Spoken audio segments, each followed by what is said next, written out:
Tac, tac. C'est pas une télécommande, Élise. Hein. T'es prête? Oh là là. J'adore la mode, c'est tout ce que je déteste. Tu payes tes fringues? Tu veux pas une perruque? Est-ce que vous avez allumé la télé? Genius. Let's go.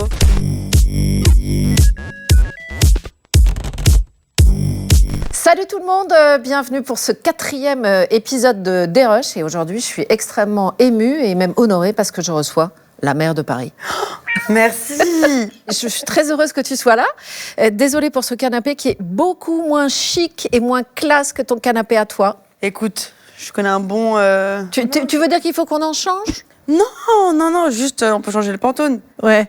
Un petit rose, un petit... Là, tu sors de ton pop-up store. Ouais. Crevé, pas crevé? Bah, j'ai plus de voix, mais le cœur est là. Non, je suis extrêmement heureuse parce que Hôtel Mafouf, c'est une marque qui a une trajectoire beaucoup plus folle que celle qu'on avait imaginée à la base. C'est vraiment moi derrière avec ma petite team qui est extra et on s'est vraiment donné pour faire le pop-up au PHV. Et c'est du stress?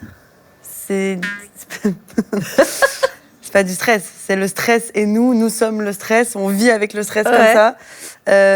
Oui, c'est du stress, mais... T'as l'impression de passer un examen presque. Tu sais, j'ai l'impression... Alors, j'ai jamais accouché, mais parce que l'examen, pour rien au monde, j'ai envie de le repasser après. Alors qu'avec le pop-up, il y a un peu comme ce truc de ce que les mamans racontent, c'est que t'en as chié pendant 9 mois, et une fois que le bébé il est là, t'oublies absolument tout et t'es juste trop heureux. Mais le bébé est beau. Mais le bébé est beau, le bébé est rose et vert, le bébé est dans tout Paris. C'est quelque chose de très très chouette à vivre. Est-ce que tu as déjà vu Desrush? J'ai vu Desrush. Tu m'as pitché Desrush avant que Desrush n'existe. Ah, c'est pas faux, hein. Et tu m'avais encouragée. Je me souviens, tu bien m'avais sûr. dit, ouais, vas-y, il faut que tu y ailles, c'est important. C'est bien, moi je pense que le mélange des deux mondes, le multiverse, les ponts entre des générations, entre des plateformes différentes, c'est toujours hyper important, moi, je pense. je suis tout à fait d'accord avec toi. On rappelle quand même le principe pour tout. Ma commu, parce que désolée, Lucettos, ça me plaît pas. Mais quoi, c'est Mister génial, V, Lucettos. non, ça me plaît pas. On rappelle le principe pour toute la commu. Desrush, c'est simple. On vous montre des reportages. Et puis, il y a un React, bien sûr. Donc, on va réagir ensemble. On va parler ensemble de la mode, du phénomène des selfies. Et puis, on va parler de la place de la femme dans la publicité au début des années 2000. Accroche-toi. Oh waouh, j'imagine. Ouais, tu vas voir. T'as des questions? J'ai rien vu, donc on y va. on va le découvrir ensemble. Alors là, je pense que tu vas découvrir une émission que tu connais absolument pas. Ok. Aujourd'hui, madame. Oh, non, ça me dit rien du tout. Ça te dit rien du tout? Aujourd'hui, madame. Alors, c'est un peu normal. C'était diffusé entre 1970 et 1982. Donc, Ouais, tu vois. je t'ai pas prévu. Ouais. On y va? Allez. Ça, c'est 1977. Ah, c'est beau. J'adore. Avec la musique guimbarde. j'adore. Qu'est-ce que ça veut dire pour vous être à la mode? C'est-à-dire que c'est d'être dans le vent, quoi, je sais pas. Mais elle est extraordinaire, cette dame. On suit une mode et il faut pas rester en arrière. Si on reste en arrière, on n'est plus dans le coup. Donc il faut être à la mode. Il faut être original. Alors, l'originalité, c'est pas tellement la mode, mais c'est accommoder la mode à la façon dont on pense que nous, ce sera la mode. L'image est belle, hein. Spécialement être habillé à la Avec mode. la Je barrette. crois qu'on est plus ou moins obligé de suivre justement la mode. Et moi, ce que j'essaie de faire, c'est de mélanger un peu la mode et On dirait Isabelle chercher Adjani un peu. dans les fripes aussi. Est-ce qu'en suivant la mode, on suit ses personnalités? Ça dépend quelle mode. La mode une est bonne suffisamment question. variée pour l'adapter à ses personnalités. Est-ce que C'est vous une bonne vous réponse. cachez T'as vu derrière vos vêtements? Ah non, pas du tout. Ça m'amuse. C'est une manière de vous distinguer? Non, pas du tout. Au contraire, je suis un peu comme tout le monde comme ça. Oui, pour essayer du moins de pas être... Oui, pour me distinguer, c'est sûr, oui. Que vous allez dans une boîte de nuit ou là, ce que vous sortez dans la rue, on est quand même un peu toutes habillées de la même façon. Alors, être à la mode, qu'est-ce que ça veut dire pour toi? C'est une bonne question. Je pense que ça veut pas dire grand-chose en réalité. Parce qu'on a vu tellement de modes passer et peut-être qu'à cette époque-là, il n'y avait pas encore eu le recommencement. Quand je vois comment elles sont habillées à tu veux dire l'époque, qu'il y a, c'est la des, mode il y a des d'aujourd'hui. pièces que tu pourrais avoir Donc du aujourd'hui. coup, Ouais. tout est mode par contre. Même si tu penses ne pas t'habiller parce que tu aimes la mode, ça n'empêche que chacun des choix dans des vêtements dans ton armoire représente quelque chose. Et la mode, c'est politique. La mode, c'est pas juste s'habiller. C'est politique. La mode, c'est très politique. Ah, qu'est-ce que tu veux dire? C'est politique, c'est puissant. C'est-à-dire que au-delà du côté politique, chaque choix de mode, c'est plus que s'habiller pour ne pas sortir tout nu dans la rue. Même si tu t'habilles pour ne pas être tout nu dans la rue, ça reste un choix. Toujours. Et ça représente quelque chose de ta personnalité, ça représente plus. En fait, même si tu dis, moi je m'en fous, j'ai pas envie d'être à la mode et tout. Et c'est un choix. Ouais. Et ce sera politique. C'est une manière de revendiquer quelque chose. Absolument. Oh waouh. T'as vu? Regarde. Non mais j'adore. T'as vu? Le pull Betty Boop. Bon, lui, il a une casquette aussi, mais c'était, à mon avis, moins dans les vitrines. Non, pas du tout. Non, il y a certaines personnes qui voudraient s'habiller plus classique et peut-être plus dans leur style à elles, que d'essayer de ressembler à des photos. Il faut correspondre aux mannequins des magazines. Et si on sort des normes, on ne peut pas trouver, on ne peut pas s'habiller à la mode. T'as eu plusieurs styles, toi? J'ai eu tout plein de styles. Non, ouais. J'ai longtemps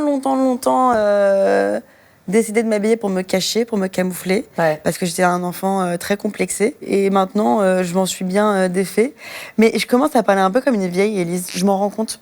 Oh non. Ça y est, je commence à avoir mal au dos. Je m'en fous de ce qu'on pense de moi, quoi. Ça y est.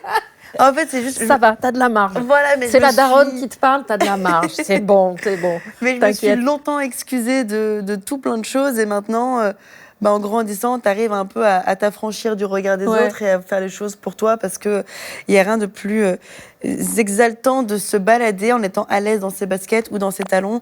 Mais de marcher en étant vraiment à l'aise en disant « je suis cette personne », c'est extraordinaire. Et je me trouve beaucoup plus sympa, jolie, que depuis que je suis à l'aise. Avec toi-même. Ouais. Avec ce que tu portes, avec... Mais quand tu rencontres une femme qui est confiante, c'est tellement inspirant. Et quand tu rencontres une femme qui a moins de confiance, tu as envie de lui prêter tes yeux pour qu'elle se voie à travers ton regard, pour qu'elle se rende compte à quel point toi tu la trouves extraordinaire, tu la trouves fraîche, tu la trouves inspirante, tu la trouves jolie, tu la trouves intelligente. Donc elle parlait de ne pas rentrer dans les normes, mais il faut juste se prêter les yeux, je pense, entre nous. Et alors, tu sais, tu me parlais, moi aussi, j'étais un peu comme toi quand j'étais ado, je me cachais parce que j'avais pas envie, j'étais comme tous les ados, je pense, complexée. En fait, c'est ça aussi. Tu vois, c'est vraiment la période. Hein. Et alors après, j'ai eu une période entre punk et mode, tu vois. Alors, je me baladais dans la rue, j'avais le costume de mariée de mon père, une chemise blanche, une cravate, un grand impair noir qui descendait jusque-là, un gant en cuir noir, à la main gauche uniquement, pas à la main droite, tu vois. Et alors la fameuse mèche de cheveux là, comme ça, et un foulard léopard gris et noir. Je veux des photos. Noué. Voilà. Parce que là, je te crois pas. Je t'assure, j'en ai pas. Et quand est-ce que tu as décidé de te couper les cheveux? Écoute, je devais avoir parce que j'avais les cheveux effectivement très longs, je devais avoir 18. Ah ouais, mais c'est super jeune. Ouais, je vais chez le coiffeur. Parce que ma maman allait chez le coiffeur. Moi, j'y vais pas du tout pour moi. Je vais l'accompagner. Et je pars boire un pot avec des potes, tout ça. Je reviens la chercher.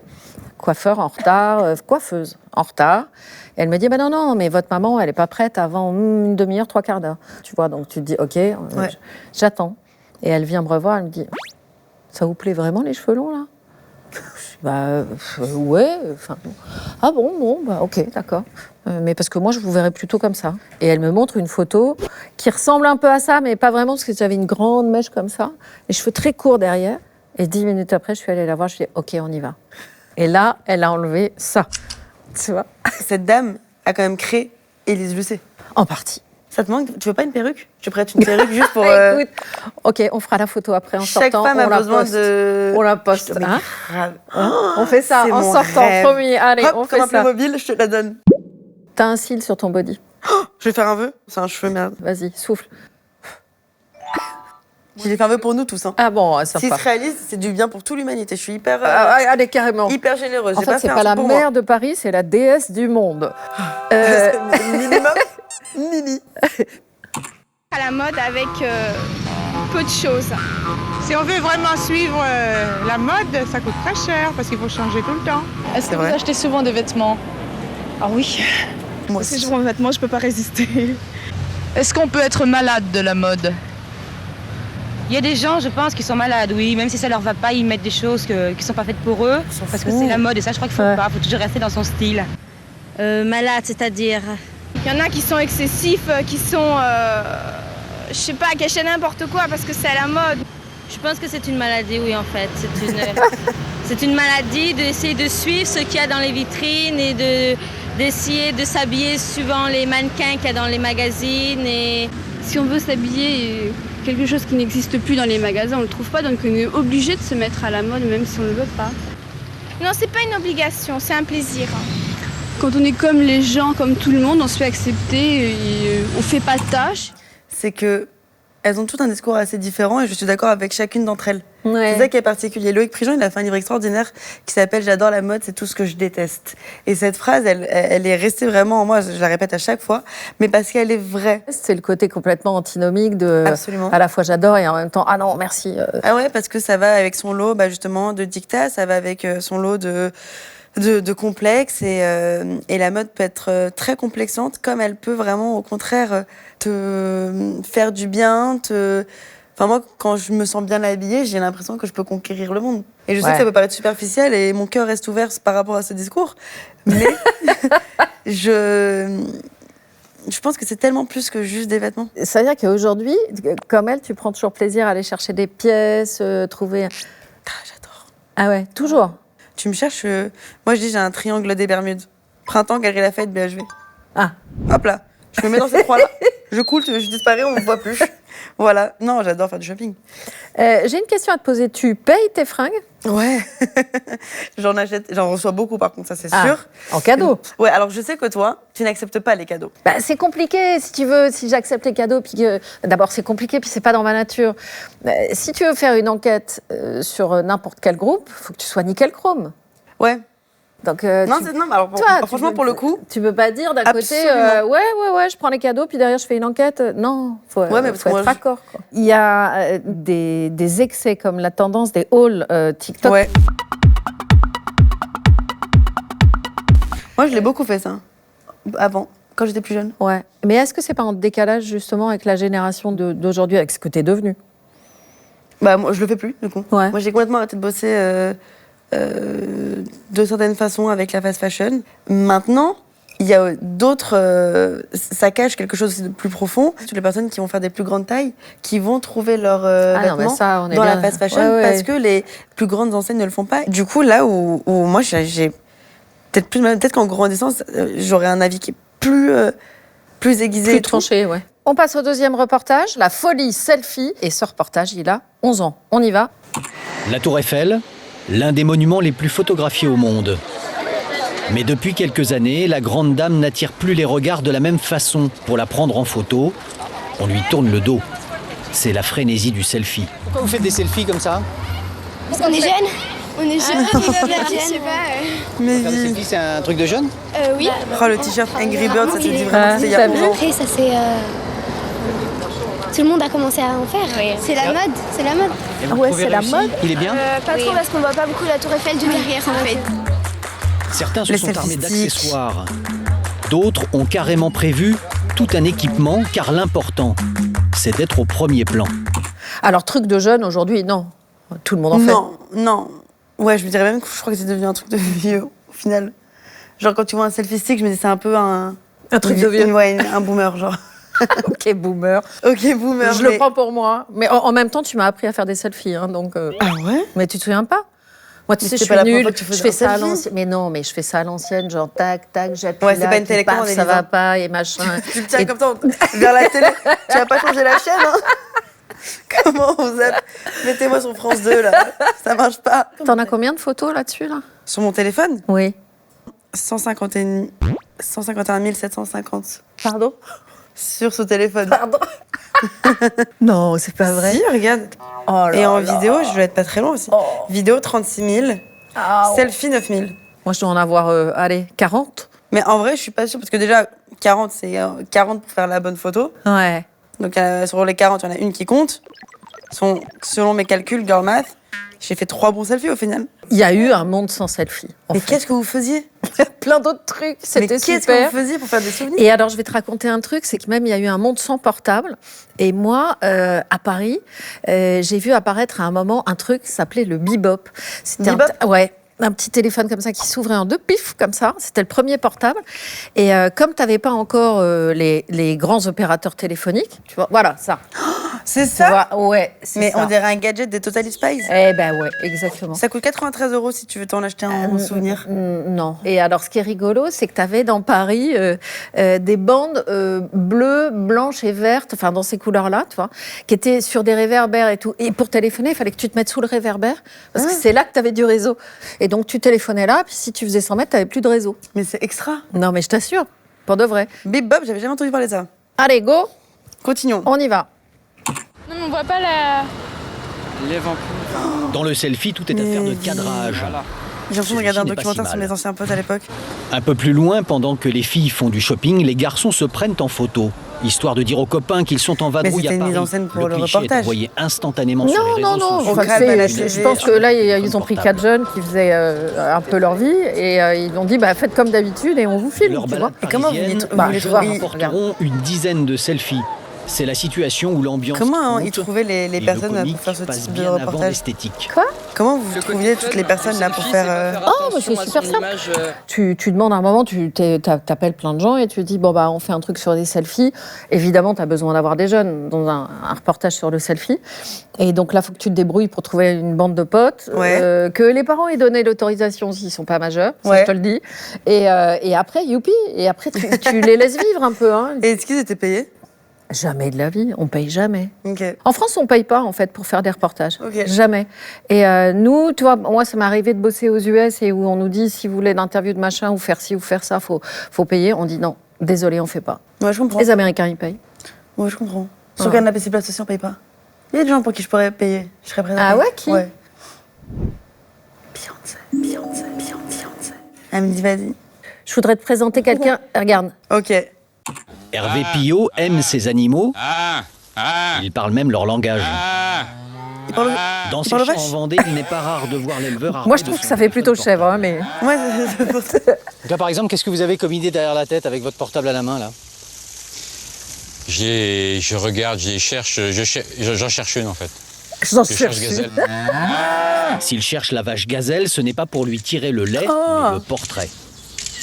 Ouais, pas mal. Quand on les réussit bien, il y a une vraie communion entre l'animal et l'homme, entre le travail et l'homme, c'est ça. Alors bon, après il y en a qui sont marrantes, il y en a qui peuvent être humoristiques, mais il faut les capter ça. Hein. Se faire lécher par une vache quand elle est à côté, on la commande pas de le faire. Ah, c'est pas donné, madame. Bah ouais. Bah oui. Bah je le veux ce selfie. C'est quoi ton selfie le plus iconique? Moi? Ouais. Je sais pas. Envoie. Hop là. Ah, mais oui, je l'ai vu. Bah, bien sûr. Donc ça c'était rigolo, c'était ouais. mon premier Met Gala. Ouais. Et, Trop bien. et Ça, c'est 2022. Ouais. Et alors, moi, je te montre le mien. Oh, chic. Ouais, Bob. Ok. Avec Bob De Niro, quand même, c'est pas mal. Bob. Trop Ah ouais, fière. vous êtes super proche. Bon, Bon, tu l'appelles Bob carrément. on dirait que j'ai une. Bah, tout le monde l'appelle Bob, en fait. Hein. Ah. Ouais. T'es pas si spécial alors dans sa vie, je crois. Non, moi, non. non, désolée. Non, mais j'étais vraiment absolument ravie. Et il était sympa?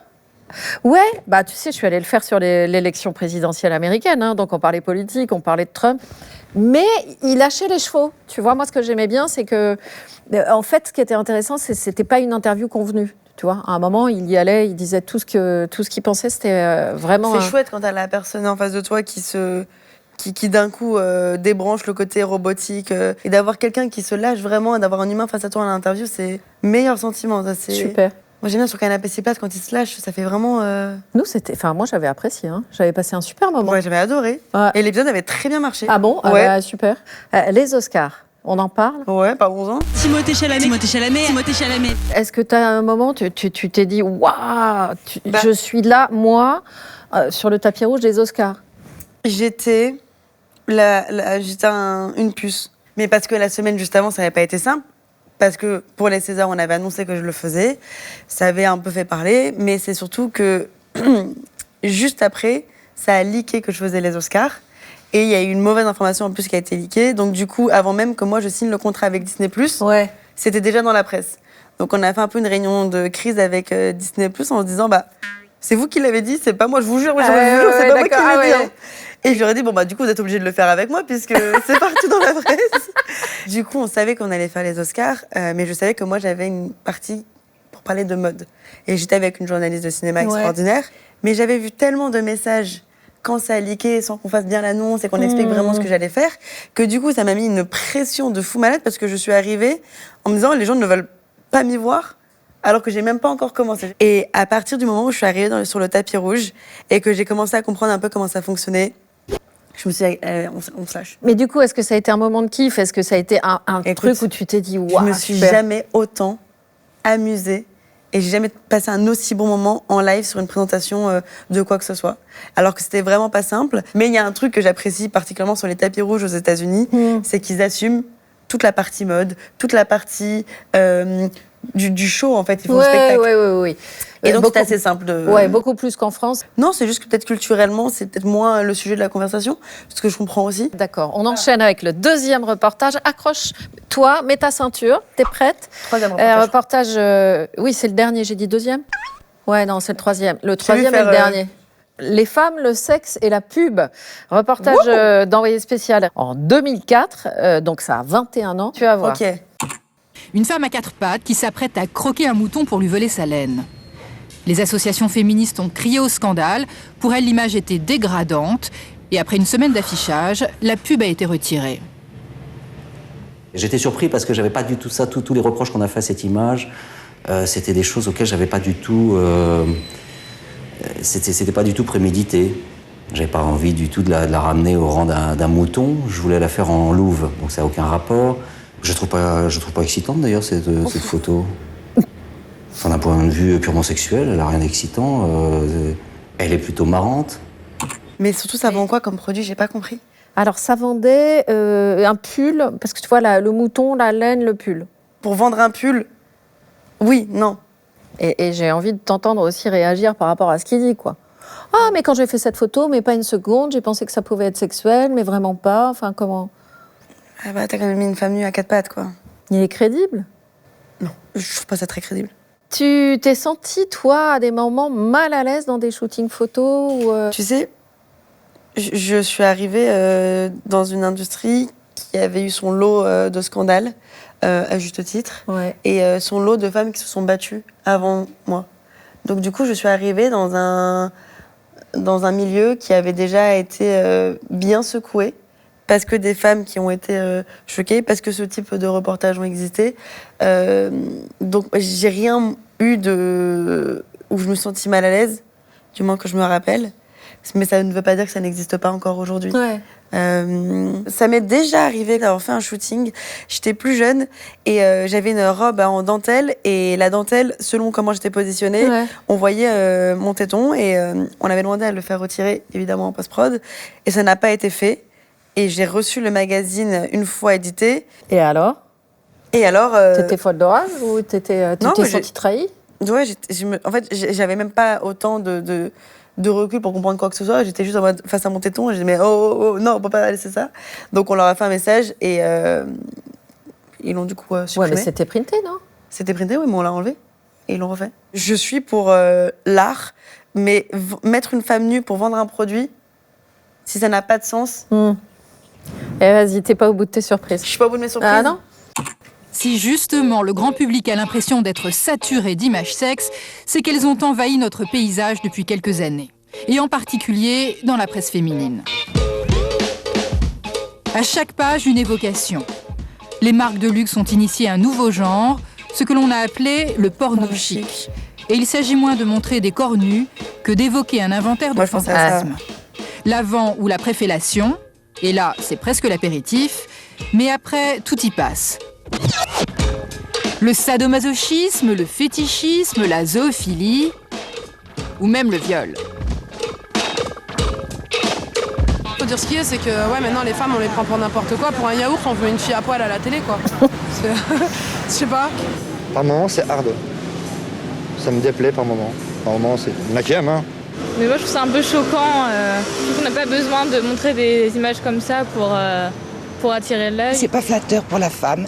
Ça me fait l'impression qu'elles sont prises pour de la marchandise en fait. Je trouve que ça Ça enlève une partie du mystère, de la sensualité de la femme. C'est trop cru. Et si ça peut choquer les gens, c'est fait pour ça, justement. Et c'est justement le fait qu'on en parle. Mais je suis entièrement d'accord sur le fait de mettre cette femme dans une position d'objet pour une pub de yaourt, d'avoir une nana à poil, ça fait pas sens. T'as des pubs qui t'ont choqué, toi, dans ton adolescence? T'en as des souvenirs ou pas? Et moi, j'ai été bercée par ça. Ouais. Ces campagnes-là du porno chic, c'est 97, donc c'est mon année de naissance. Je les ai vues plus tard, donc j'étais plus adulte et on me les a présentées vraiment comme des œuvres d'art. C'est des œuvres que j'ai vues au musée, en fait. Ouais, c'est ça. Le porno chic, tu le vois au musée. Ouais, tu es né en 97, t'as pas été confronté en tant qu'ado à ce genre de trucs dans la rue, quoi. Non. Mais tu dis que c'est des œuvres d'art, quand même? Non. Ce que j'ai vu, c'est comment on les a positionnées. Je les ai vues au musée. Les campagnes qu'on a pu défiler, certaines, je les ai vues au musée. Et là, même au musée des arts décoratifs à côté, il y avait toute une exposition sur la pub et la mode, sur le poil. Et il y avait cette fameuse pub avec le logo épilé sur le pubis. Mais c'est sûr que, quand je les vois 20 ans plus tard dans une exposition au musée... C'est pas la même chose que de le voir dans la rue. Si je voyais ça dans la rue ou en magazine, en fait, j'arrive même pas à comprendre qu'à un moment ça existait et que c'était fait pour vendre un produit et pas pour proposer une œuvre d'art. C'est, je pense, l'association des deux et en même temps, je pense qu'il va y avoir un discours complètement contradictoire des personnes qui peuvent dire aussi que c'est les femmes qui reprennent leur pouvoir, que c'est les femmes aussi qui décident de se remettre, de jouer de leur sensualité, de leur sexualité. Mais encore une fois, si c'est un homme derrière la caméra qui est en train de te dire quoi faire pour vendre un pull et tu te mets à quatre pattes pour vendre un pull, ça fait pas sens. D'accord, on est d'accord. Ah non. On continue? Ouais. L'avenue Ça me paraît fou que ça passait quand même dans des magazines et tout. Le temple du luxe. C'est ici qu'est installée la maison de couture Emmanuel Ungaro. Monsieur, comme l'appellent ses employés, est concentré sur un essayage. Romantisme, sensualité classique, douceur. Il y a 3 ans, le couturier a pourtant rompu avec cette image et s'est laissé happer par la vague du porno chic. Drôle d'idée? C'est Jacques Séguéla, l'incontournable fils de pub, qui l'a conseillé en évaluant le budget publicitaire limité de la maison Ungaro. C'est beau ça. Avec les budgets que tu as, me dit-il, il faut faire une publicité scandaleuse. Parce que autrement, elle n'existera pas. Mais non pas scandaleuse pour choquer. Simplement, ce sont le scandale dans le sens de provocation. Je revendique ça, je n'ai aucune honte. Oh, le chien. Je revendique cette façon de véritablement donner à voir quelque chose qui normalement passe inaperçu. Quoi? Qu'est-ce qu'il faisait la RPP à cette époque-là? Vous en voyez 3000, elles sont toutes je sais pas ce qu'il faisait. Plus ou moins identiques. Il n'y a que si le regard est complètement modifié que les choses peuvent éventuellement être vues différemment. C'est ça qu'il faut faire? Il faut choquer pour... je pense pas. Je comprends le côté marketing, communication. Vous avez un petit budget de mode, il faut choquer. Ouais, on peut choquer les gens, mais pas aux dépens des femmes. Et aujourd'hui, c'est plus ça, non? Parce que moi, j'ai l'impression qu'on est sorti complètement de ce truc du porno chic. C'est quoi? Comment on attire l'attention? C'est la créativité? C'est quoi? Il y a vraiment... je pense que rien ne battra le bon storytelling, la bonne histoire à raconter. Je pense qu'humaniser ces publicités, c'est bien. Il y a plein d'humains derrière justement tout ça. On le voit, il est lui à l'affiche, mais il y a toutes les personnes dans les ateliers et tout ça. C'est des belles histoires à raconter, je trouve. Maintenant, il va y avoir d'autres fléaux. Il y a l'arrivée de l'IA. Ah ouais, alors tiens, t'en penses quoi de ça? C'est une... Mannequin en IA. Alors, non, je suis pas fan. Ça prend la place d'un métier qui est déjà pas simple. Mais après, l'IA peut vraiment être utile sur plein d'autres projets et sur plein de choses. Non, mais on va pas faire les vieux schnocks, on veut pas de l'IA, c'est pas ça le problème. Mais pas effacer complètement des métiers. Allez, c'est parti, on continue. Leçon numéro 56, le ficeler tendrement. On vous demandera un petit peu plus de contraste encore au niveau des chairs. Je comprends même pas ce que ça veut dire le ficeler tendrement. Mais parce qu'elle a son corset ficelé, tu sais. Elle sera au mois de mai sur les abris dans la à mon avis une référence au petit corset. Aubade a été l'une des toutes premières marques de la comme tu ficelles un rôti. Dans la rue en parlant d'érotisme. Ouais, c'est pour ça que je pense un peu un rôti érotique. Pendant ce temps, séance photo dans des studios à Malakoff pour la campagne suivante. Continue, même si c'est exagéré, c'est pas grave. Celle du printemps 2005. Voilà. Depuis 10 ans, les photographes se sont succédés, mais les codes sont restés exactement les mêmes. Des photos noires et blancs qui ne montrent jamais le visage du mannequin. Encore, très bien. Images libertines et érotiques, les mouvements féministes y ont trouvé Hardir brocardant la marque il y a quelques années. Mais depuis, Aubade est devenue une institution et ne choque plus. C'est une marque à part, dont les images sont plébiscitées pour leur esthétisme. T'as entendu ce qu'elle disait, hein, on ne montre pas le visage des femmes.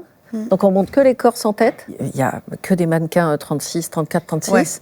Il n'y a pas de diversité. Il n'y a rien. J'imagine que c'est quelque chose qui te préoccupe, toi, pour ta marque. Enfin, c'est rigolo. J'ai fait une interview hier et il y avait toute ma team qui était là. Et on n'est que des meufs et que des noirs et des arabes. Et la journaliste me dit, c'est un choix. Ah oui, c'est de la discrimination positive. Non, je les ai regardés, je dis... Mais ouais, grave, on est... Mais non, c'est pas du tout un choix de discrimination. C'est quand je rencontre une meuf qui est talentueuse, je la veux dans ma team. Et peu importe sa taille, sa couleur de peau et ses origines, évidemment. Ça, pour le coup, tu vois, c'est là où je vois un vrai décalage par rapport à ce que nous, on a... avec ceux avec qui on a grandi. Et je pense que les réseaux sociaux, qu'on le veuille ou non, la place d'Internet est assez importante dans ces conversations qui existent aujourd'hui, parce que c'était vraiment dicté par une poignée de médias. Et donc, c'est une fois que la conversation a pu être ouverte avec tout le monde, avec les réseaux sociaux, que des minorités, on peut dire, mais excusez-moi, ça va, on vous dérange pas, on est complètement invisibilisés depuis des années. Et enfin, il y a des paroles qui se retrouvent. De la même façon que moi, je peux me retrouver aujourd'hui sur des campagnes publicitaires sans faire un 32 et sans être une blonde aux yeux bleus. Oui, mais alors donc, du coup, tu y fais hyper attention pour ta marque aussi. J'imagine que c'est important. J'ai pas du tout envie de reproduire un schéma qui a, je pense, complexé toute ma génération. Moi, je peux le faire, mais j'ai une toute petite échelle. On est une mini-marque. Ce qui compte vraiment, ça va être les grandes enseignes, ça va être les grosses marques. Il faut se dire aussi, Élise, qu'il y a cette notion maintenant de quota. Je peux me retrouver aussi sur une campagne parce que je vais ramener le côté diversité. Mais il faut... Ok, je suis une femme maghrébine, mais je suis une version maghrébine acceptée par la publicité en France. Et je pense vraiment que si j'étais une femme voilée avec, je sais pas, peut-être des traits plus ce que pensent les Français être rebeux, j'aurais pas du tout les mêmes opportunités que j'ai aujourd'hui. Parce que il faut aller encore plus loin. Alors c'est bien que j'ai ma place aujourd'hui, mais c'est pas suffisant. Tu parlais de ta, entre guillemets, petite marque en disant que c'était pas suffisant, il faut que les grandes marques s'y mettent aussi, etc. Est-ce que tu as remarqué, parce que toi tu vas dans les défilés, le retour de la maigreur dans les défilés? Mais j'ai l'impression que j'ai cligné des yeux et que d'un coup, on était revenu à quelque chose que je voyais à l'époque dans ce type de reportage des années 97, tu vois. Alors moi je vais te donner c'est nos confrères de la BBC en Grande-Bretagne qui ont fait cette enquête. Là, sur les podiums défilés, donc hiver 2024, moins de 1% des mannequins étaient grande taille. T'imagines? Tu vois un peu? Moins de 1%, même pas on donne 1%. Même pas 1%. Enfin, moi, je pensais que ma génération avait réussi à vaincre quelque chose dans la mode. Ça avait été avec tout ce mouvement du body positivisme. Et vraiment, on avait une pluralité de corps féminins sur un défilé. Et quand je dis mouvement, ça a vraiment été un mouvement parce qu'il est parti aussi vite qu'il est arrivé. Alors que je pensais que ça y est, c'était ancré. Surtout en ce moment avec... alors ça j'imagine. Ah bien sûr. Bah ouais. Mais en fait le problème c'est que le body positivisme c'était de mettre en avant tous les types de corps, de la nana qui fait un 32 parce que c'est aussi un 46. Ouais, parce que je pense aussi que les filles qui sont très fines ont leur lot de dictats parce que j'imagine que elles ont aussi souffert pareil en fait de ces normes. Donc, c'est un type de corps auquel on doit ressembler. Moi, j'ai essayé. C'est impossible. J'ai tout fait pour... Voilà, mon corps change. Et ça me glisse entre les doigts. Et là, j'ai pris pas mal de poids ces derniers temps. On me le fait bien répéter tous les jours. Mais il y a ce truc vraiment où tu veux absolument rentrer dans un moule, rentrer dans une case. Mais toi aussi? Quoi? Mais bien sûr. Ah ouais? Mais bien sûr. Je comprends parce que j'aime pas qu'on bâche aussi les personnes qui se retrouvent à faire... Parce qu'elles se mettent quand même dans des situations extrêmes. Surtout en ce moment, c'est vrai qu'on a tout le mouvement maintenant Ozempic. Nous, on a fait un reportage dans Envoyé spécial là-dessus. Et c'est d'une gravité et en même temps... Parce qu'en gros, on répète, c'est un médicament qui est fait pour les diabétiques, qui est assez miraculeux pour les diabétiques. Ouais. Mais du coup, il y a beaucoup d'autres gens qui s'en sont emparés pour se faire des piqûres. Et donc, ça fait maigrir. Mais c'est un détournement de l'usage de ce médicament qui fait que, en fait, les vrais malades du diabète n'ont plus assez de médicaments en pharmacie. Mais là, je sais que ça s'est régulé apparemment. Ouais, apparemment. Mais ça n'empêche qu'il y a ce truc de... même trop simple, je pense, de complètement effacer la détresse que certaines personnes peuvent avoir au point de prendre un médicament qui ne leur est pas destiné, tellement ils ont envie de perdre du poids, parce que tellement c'est ancré dans cette société, dans ces normes. Et en fait, tu as l'impression que c'est quelque chose de générationnel, mais pas du tout. C'est l'impression... c'est dans l'histoire de l'humanité, j'ai l'impression. Mais c'est vrai que là, tout de suite, tu me dis pilule bleue, pilule rouge. Il y en a une, ça te fait perdre 10 kilos. Je me dis, je veux même pas savoir ce qu'il y a dans l'autre. Hop là.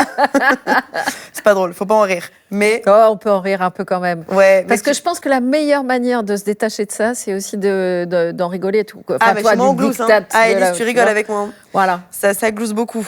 Non, mais... Je suis très drôle quand je suis problématique. Mais sinon... On continue ? Ouais. Allez, on y va. Tu vas voir. Sur les quais du métro, depuis un moment, à chaque fois qu'une affiche sexy est placardée, ça se finit comme ça. La bande de taggeurs opère au grand jour et de préférence le samedi aux heures d'affluence. De tagueuses. La bande a un nom, la meute, une spécialité, la pub sexiste, et un chef, Florence Moreno. J'adore. Féministe de la première heure et fondatrice des Chiennes de garde. Non, t'exagères, Marie-Ange. Il faut pas garder Marie-Ange. Elle est démente. Ce petit groupe de femmes, aux positions assez radicales, prône une démarche pédagogique. Tout doit passer par le dialogue. Voilà. Bon. C'est bien, c'est assez gros, on voit bien. Oui, on voit bien. Vous voyez ça, c'est une... C'est un corps de femme qui est montré comme ça, tendu par un pied. Ça vous fait penser à quoi, vous Vous trouvez pas que c'est quand même bizarre de... C'est exagéré, oui. C'est exagéré, Dinde sur canapé. Mon podcast. Tout ça, c'est la prostitution, voilà, c'est tout. Non. Mais si, pourquoi non? Ce n'est pas encore la prostitution. C'est pas encore, mais on est vraiment en marche vers. Il se cache un peu, hein. Moi, ça me parle une pub comme ça. Moi, j'ai envie d'être sexy, j'ai envie de m'habiller, j'ai envie... D'accord, moi aussi. Elle a pas besoin d'avoir un pas col sur les roulé, murs. Dans l'intimité, tout ce que vous voulez, bien Mais sûr. si ça la Avec dérange entre pas. adultes consentants, on peut faire absolument tout ce qu'on veut, ça c'est bien d'accord. Dans l'intimité de la chambre, mais pas sur les murs. C'est ça qui va pas. C'est de l'art presque, cette campagne de pub. Donc c'est pas... Toujours est-il qu'on montre quand même une femme nue pour faire vendre. Voilà. Et que la position est quand même une position assez soumise, là, il faut le reconnaître. Allez.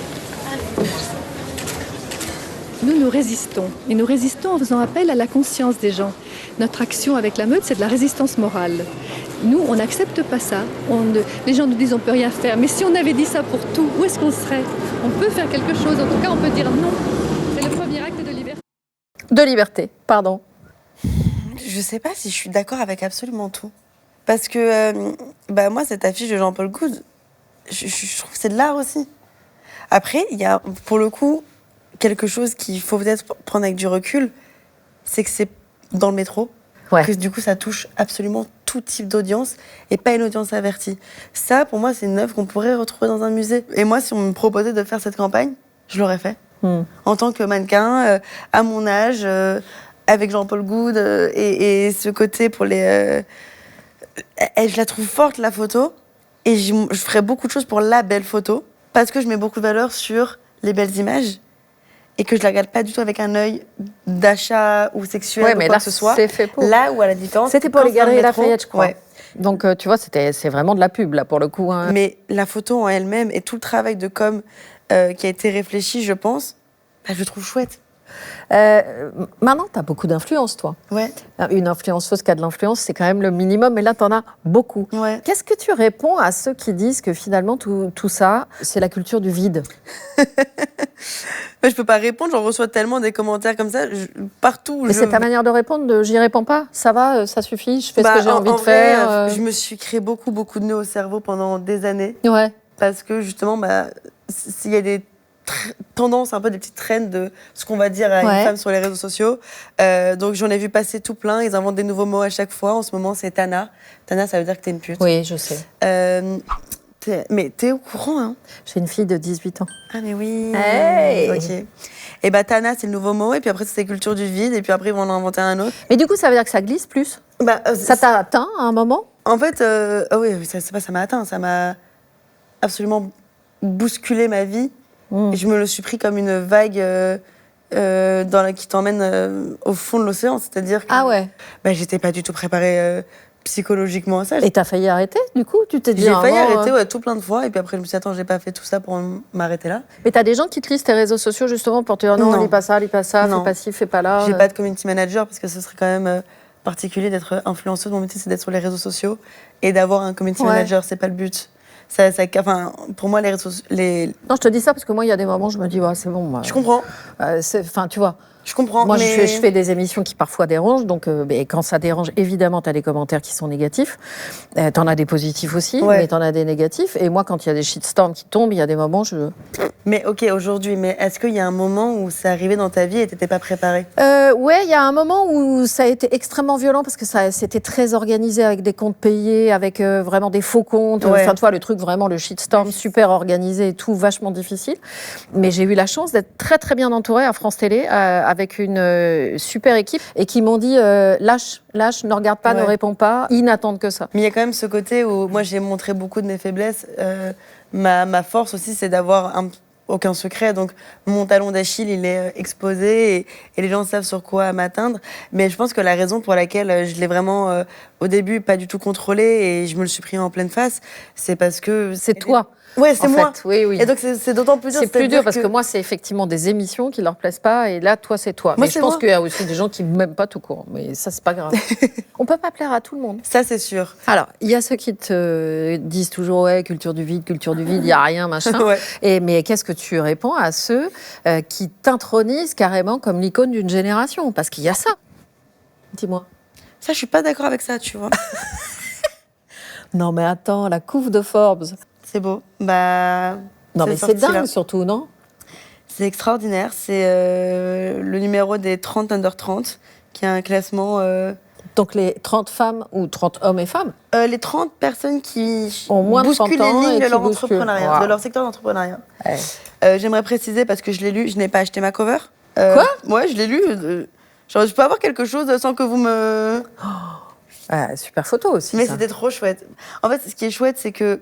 Alors, d'un point de vue petit ego boost, ça fait kiffer évidemment. Mais c'est surtout que c'est une personnalité d'Internet dans un média traditionnel. Ça veut dire que ça valide absolument toutes les personnes qui font ce métier et les personnes qui le consomment aussi, parce qu'on est souvent mis sur le banc des S et les oiseaux qui font... C'est fini, ça, même, non. tu sais, quand on dit la culture du vide, alors oui, ça va m'impacter moi, mais c'est aussi en train de te moquer de 5 millions de personnes qui vont me suivre. C'est fort. C'est Forbes. C'est Forbes, même. Ah bah oui, attends. J'ai même pas encore lu. Moi non plus, pas encore. Ouais. On y va. À l'époque, la publicité ne s'encombre pas trop de scrupules. La nudité est partout, en décalage total avec le produit vendu.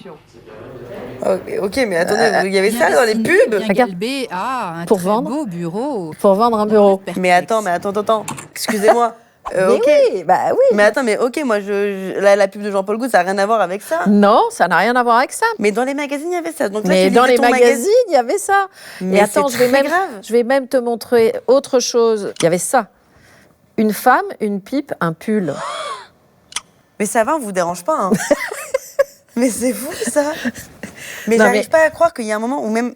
Enfin, parce que les magazines, c'est ouvert à tout le monde. Enfin, c'est en kiosque... Absolument, madame. Il n'y avait pas moins de 18 ans sur les magazines. C'était sur la table basse du salon, tout le monde y avait accès. D'ailleurs, regarde, il y a même un enfant dans la publicité. Donc aussi, tu vois, il est là, l'enfant. Et le slogan, il est... il est... putain. Oh là là. Tu te rappelles, toi, avoir vu des pubs comme ça? Non, très franchement, celle-là, je m'en souviens pas. Moi, j'étais trop petite, tu vois. Non, celle-là, je t'avoue, je l'ai découverte quand on a préparé l'émission. J'étais scotchée comme toi. Franchement, j'avais jamais vu. On peut continuer la vidéo Yes, on y va. Pour vendre des bureaux, des voitures, des compagnies pour vendre la voiture, Inutile de préciser qu'aujourd'hui, tout cela ne passerait plus du tout.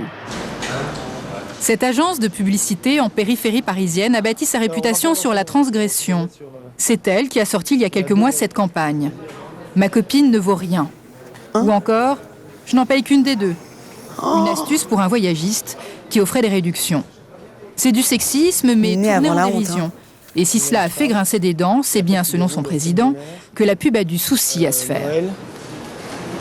Aujourd'hui, on a l'impression qu'elle est plus subversive qu'elle n'a été. C'est totalement faux.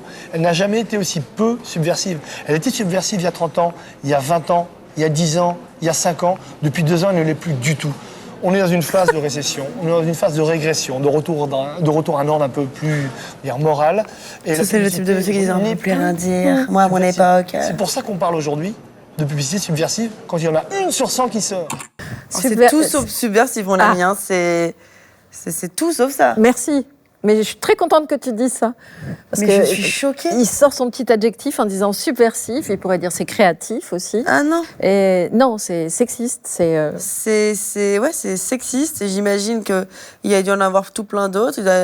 Cette époque-là, ça doit être la porte ouverte à toutes les fenêtres. C'était sexiste, ça doit être homophobe, ça devait être complètement raciste aussi. Non, mais on est où là? Ben voilà. Mais on est où? Mais j'arrive pas à croire que c'était. Un bureau, des chaises, une table. Qu'est-ce qu'on fait? Ouais, on la met à la voiture, on va vendre la voiture, on parle des caractéristiques de la voiture. Non, on met une femme à poil. Genius, let's go. Et c'était que des mecs, effectivement, t'as raison, qui faisaient ça. Moi, je vais te parler de petites choses comme ça. Je te demande des réactions courtes. La robe en spread Copernic. J'adore. Ouais. Trop chouette, extraordinaire. Incroyable. Un mélange de science, de mode, de spectacle. C'était Broadway, on était dans cette salle. Bella Hadid est arrivée sein à l'air, mais tu vois, elle était nue, mais c'était pas... La nudité, elle me choque pas si c'est pas vulgaire, si c'est pas dans la sexualité, si c'est pas dans la dégradation de la femme. C'était plus un happening qu'une provocation sensuelle ou sexuelle qui disait pas son nom. Bah, du moins, je l'ai pas du tout ressenti comme ça. Après, je te parle de ton body rouge. Introducing the Ultimate Sculpting Bodysuit. Alors là, tu sais, j'ai bon dos, hein, parce que je l'ai pas vu venir, celle-ci. Ah ouais. Cette sauce internet, je l'ai pas vu venir parce que d'habitude, je les vois. Par exemple, la robe que je portais au César, je savais que ça allait faire parler parce que je l'ai dit, j'ai pris un peu de poids. C'est une robe qu'on a l'habitude de voir sur des mannequins beaucoup plus fines. Je savais ce qu'on allait dire. Je savais qu'on allait parler de mes cuisses, je savais qu'on allait parler de mes bras. Quand j'ai vu les commentaires, ça m'a même pas choqué. Je l'ai prédit avant. Ah ouais, d'accord. Le body rouge, tu l'as pas vu venir. Ah, mais pas du tout. Mais après, moi, j'ai trouvé la réponse géniale. Le clip que tu as fait, tout ça, avec Marcus et les autres, mais c'était à mourir de rire, non? Bah, c'est un moment, il faut réussir aux gens à dire d'aller se faire foutre et en même temps de réussir à dire à une toute autre audience qui voit ce type de message que c'est pas normal de commenter de la sorte le corps d'une femme. Autre chose dont je voulais te parler, parce que moi, ça m'a marqué, c'est la petite robe que tu mets pour aller à un pique-nique. Et là, pareil, tu te prends un shitstorm pas possible. Mais là, c'est pas toi qui fais un clip, c'est toutes les femmes autour de toi. Et j'imagine qu'il y a des hommes aussi, d'ailleurs, mais surtout les femmes. J'ai découvert ça, en fait, j'avais porté une robe à un pique-nique, une robe décolletée. Et j'ai une petite poitrine, plus petite à l'époque.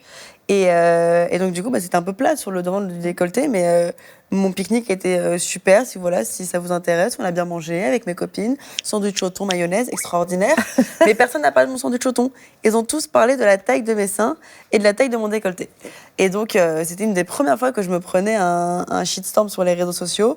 J'étais vraiment pas équipée psychologiquement parce que je ne comprenais pas. Mais là, pour le coup, tu as eu des amis. Hein. J'ai eu des amis que je ne connaissais pas parce que ce qui s'est passé, c'est que ça a tellement outré des personnes de ma communauté et des gens de ma génération que toutes les nanas ont commencé à poster leurs photos avec leur petite poitrine ou avec un décolleté, ou même avec leur grosse poitrine et un décolleté, parce que le sujet, c'est même pas la taille de la poitrine, c'est que peu importe la taille, ce n'est pas ouvert au débat. Et c'est un média qui m'appelle en disant s'il te plaît, laisse-moi l'exclu du sujet Lena Challenge. Je me dis, c'est quoi ça? Parce que du coup, j'avais supprimé Twitter. Étant donné que c'est là-bas où c'était la porte aux fous.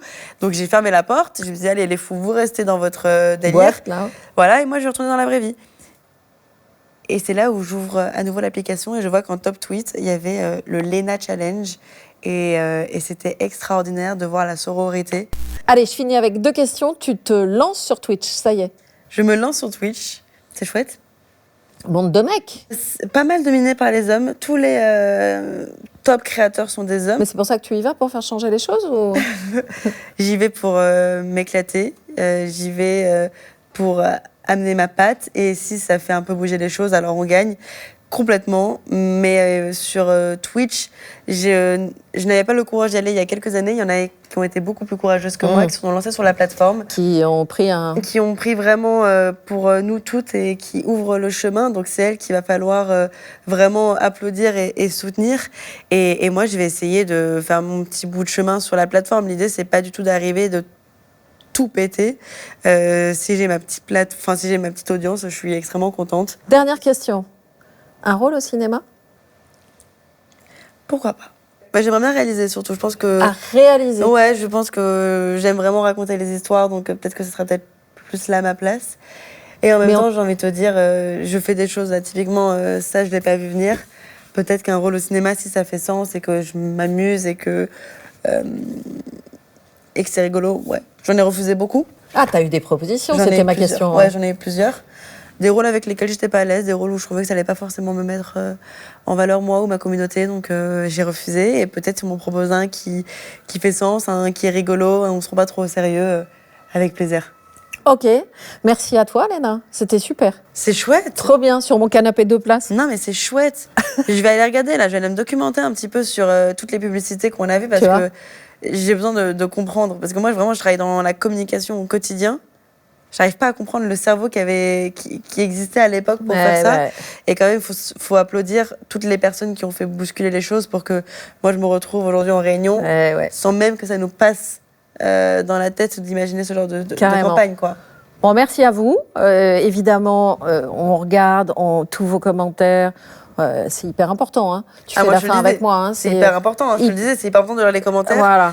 Les lucettos, là, ils vont être à fond. Non, mais justement, non. Proposez-moi autre chose, les lucettos, ça me va pas. D'ailleurs, on va réfléchir aussi toutes les deux, parce qu'il n'y a pas de raison que Yvick ait raison. Et non, je veux d'autres propales. Il y a les squeezos, il y a les vlogos, faut trouver ton truc. Voilà, il faut que je trouve mon truc. Les dérochos. Les dérochos. Je sais pas, on va réfléchir. Typiquement, donnez-nous en commentaire le nom de cette communauté. Yes, please, trouvez-nous un nom de communauté. Likez, bien sûr, abonnez-vous à ma chaîne. Bref, on vous aime et on a passé un super moment avec Léna. Merci Léna. Merci beaucoup, ça a été riche en culture et en voyage dans le temps. J'ai l'impression d'avoir vécu 10 vies en regardant tout ça. Trop bien. Merci beaucoup. Bye. Bisous.